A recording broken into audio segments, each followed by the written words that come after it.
கற்பம் கற்பிப்போம் உறவுகள் அனைவருக்கும் இரவு ஒன்று வந்த பிறகு பேசுகிறேன். இது என்ன ஜஸ்ட் 110 இது லைன் கரண்ட் வரல. இது எளிமையாக செக் பண்ணி பார்க்கலாம். இது வரும் அதெல்லாம் வாட்டி வராது பாருங்கள்.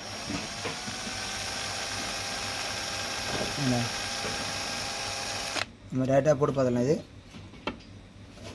டேட்டா பின்னு போட்டு பார்த்துலாம்.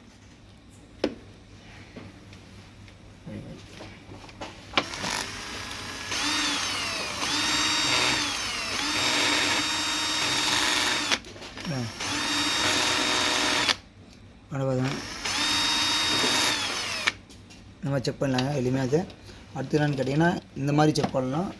சாவி ஆஃப் பண்ணுங்கள். சாவி ஆஃப் பண்ணிவிட்டு ஜஸ்ட் மெயினில் போட்டுருந்தேன் இல்லை கிரவுண்ட் ஆச்சுங்களா. அப்படியே எல்லாமே பார்த்தீங்கன்னா கிரவுண்ட் ஆகும்.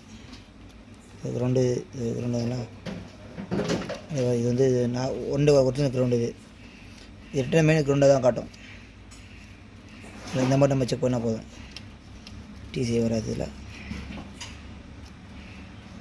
ஏன்னா டிசிஐ இது டிபிஎஸ் இது வந்தது. இதெல்லாம் வந்து வர வோல்டேஜ் எர்த்து எல்லாமே எப்படி செக் பண்ணி போகலாம். எப்படியே பாருங்கள். இப்போ வந்து எடுத்து கிரவுண்டில் போட்டுறோம்.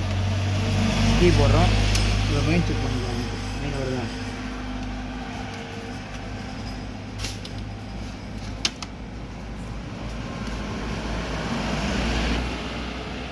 இல்லை. அப்படியே என்ன பண்ணலாம். இது கிளிப்பு மெயினில் போடுறோம். எடுத்து வருதா பார்த்துக்கலாம். எடுத்து வருது. ஃபஸ்ட்டு நீங்கள் சாவி ஆஃப் பண்ணிட்டு மெயினில் போட்டு எல்லாத்தையும் கன்டினியூட்டி இருந்தாலே போதும். டக்குன்னு ஃபால்ட் அட்டன் பண்ணிடலாம். ஓகேங்களா. ஆனால் ஒர்க் முடிஞ்சிச்சு எனக்கு. ஓகேங்களா. சின்ன விஷயந்தான். நன்றி. பிரபு வந்தால் வச்சுக்கோங்க.